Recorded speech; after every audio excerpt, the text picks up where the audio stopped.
you have a pretty unique perspective of the challenges that a West Virginia musician takes on. And really, I'm going to extend that out a little bit. I mean, it's West Virginia, but it's also small town. It's also Appalachia. It's kind of all those things.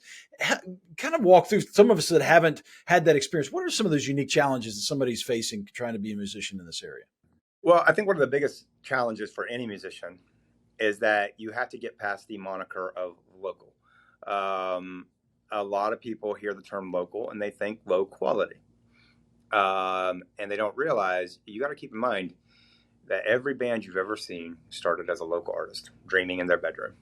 You know, that's where every single one of us has started there. And you know, some of them make it big and some of them don't. There are amazing artists that you've never heard of that never made it big but should have. And there's an amazing movie about this getting ready to come out. And I can't remember the name of it. It's about an artist. He and his brother recorded an album in the 1970s, and somebody found the album at a vinyl store in 2012. And they tracked these two guys down. They're Don Emerson is the name of one of the brothers. And they said, we want to give you guys this second chance. And here they were 30, 40 years later. And now all of a sudden they had a number one album. That this album was recorded forever ago. And if it hadn't been for that person going and finding this vinyl in the store, nobody would have ever heard of these guys. But they were amazing musicians and amazing vocalists. And so I think so many people just have this misunderstanding that just because you haven't made it big doesn't mean you're not amazing. I mean, you and I both know multiple musicians who are extremely talented that are nowhere near as big as they should be. Yep. So I think that's one of the biggest challenges is getting past that mindset and getting people to actually come and check your shows out. One of the biggest challenges is you got to get out for an artist. You have to get out of your area. What's the old saying that a prophet in his hometown is has no honor. Same deal with a musician. You've got to get out of your area. To be quite frank, we go to Myrtle Beach and we pack it out. You know, and here we do well, but nowhere compared to where the crowds we draw in other places. So, you got to get out of your own comfort zone, get out of your own area.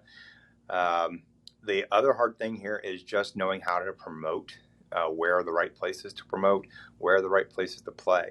A big challenge for a lot of artists here is they think more means something, so they play shows every night of the week. And honestly, that's not the best approach. Less is more is actually, because I try to get these artists to understand, if I can see you 5 nights a week within a 10-mile radius, I'm never going to come see you because there's no reason for me to see you tonight when I can see you next week. And then next week rolls around and there's no reason for me to see you next week when I can see you the next week. So you've got to create a demand to see you by playing less. And I know that sucks for a lot of musicians because they want to make all that money, but it's really not worth it at the end of the day. Yeah, makes sense. So on the flip side, though, so obviously there are challenges and being here, but there's got to be some advantages, right? Growing up in an area, small town in West Virginia, whatever it may be, Appalachia. What are some advantages being a musician in that case? There's one thing we all grew up with, if you grew up in this area, and that is storytelling.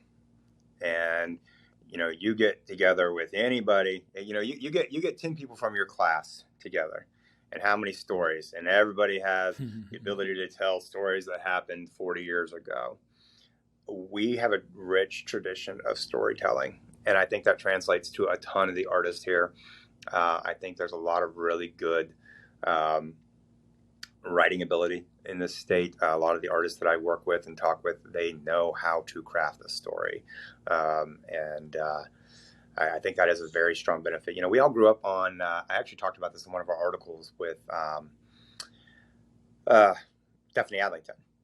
One of the things that influenced her writing is The Telltale Lilac Bush, a book we all grew up on. You don't make it past 7th grade without reading that book here in West Virginia. We have that tradition of oral history, of urban legends, myths, things like that, that cause us to just dream and have that storytelling capability.